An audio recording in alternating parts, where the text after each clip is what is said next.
Peeps, welcome to another vlog. There's something I just wanted to show you. I wanted to show you this rig setup that I have right here. I got a C-stand, which is an overhead projection of the iPad right here, and I got my camera set up. I did a plumbing math video for you all a little while back, and a lot of you said that a math course is something that would be really useful for you. So I want you to know I listened to all your requests. I am trying to get this thing done. It's gonna take a little bit of while, but my hopes are in June to get all the shooting done and then take July to do all the editing with my wife and I, who's helping out a tremendous amount. Right now I'm focusing mainly on fractions because fractions is a really big part of trade math and plumbing math. If you don't know your fractions solidly, you're gonna have a hard time being able to do many of the equations that you're supposed to do. So I just wanted to show you quickly what my setup is for this plumbing math course. As you can see, I started writing this on May 2nd, 2019. And the first thing is the basics. What is a fraction? And then we go into how are fractions expressed on paper, talking about numerators, denominators, what they express, and we're gonna have a ton of questions for you all. And then we start talking about how to deal with mixed fractions, and then how to take a mixed fraction and turn it into an improper fraction, and vice versa. And then how to reduce fractions, which is something I'm not a fan of. I gotta be honest, the whole time I was in elementary school and high school, reducing fractions always kicked my butt. Let me know in the comments below if you were one of those people that had their butt kicked by reducing fractions. And once we get all that knowledge out of the way, then we start actually adding, subtracting, multiplying, and dividing fractions. I'm literally starting from the ground up. That way, if you are anywhere behind in knowing how to deal with those sorts of fractions, I'm getting all that knowledge out for you so that you don't have to go find any other sources to sort of catch yourself up. Once we're done with fractions, and I just did a couple of my final videos for it, we're gonna start talking about percentages and how to deal with them, how to find them, because in percentages you deal with fractions quite a bit as well. Whenever you have a test score, it also is a percentage.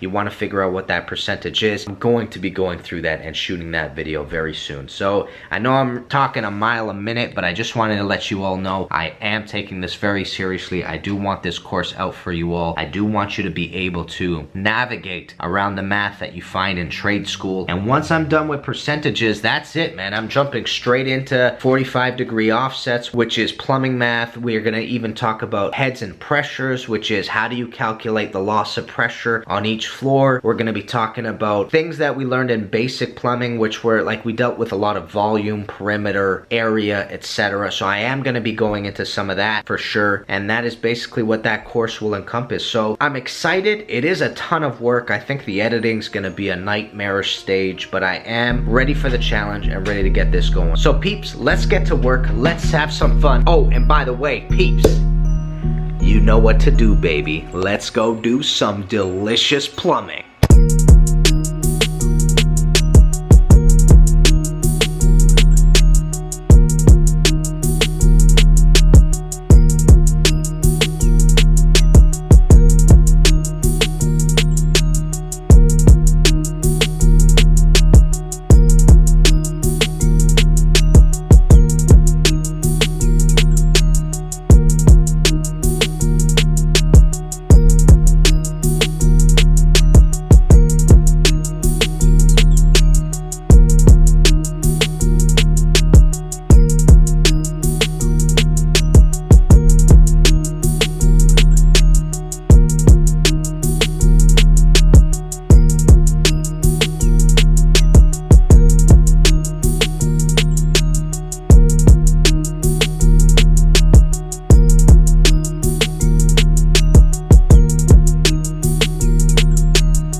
So peeps, I want to just let you know real quickly, but the next job that you're about to see is different from the first one you were just seeing. We just did a drain call essentially. Somebody's kitchen sink had been clogged for a couple of days, so he called us in to get it unclogged. So what you're about to see is a rough-in for a commercial kitchen. I'm actually roughing in 2 sinks right now, which are both going to be going into the same grease interceptor which was installed below grade. So you're going to see 2 large diameter TYs that we're about to install, and they're actually going to be pointing in 2 opposite directions. One to pick up a small 2-compartment kitchen sink, and one to pick up on the left a 3-compartment kitchen sink. So it's a really interesting rough-in, which is why I wanted to show it to you, because it was really intricate in regards to getting all the vents in and getting all those 3x3x2 TYs. So I had a lot of fun with it. I hope it's interesting to you all, and enjoy the rest of the vlog.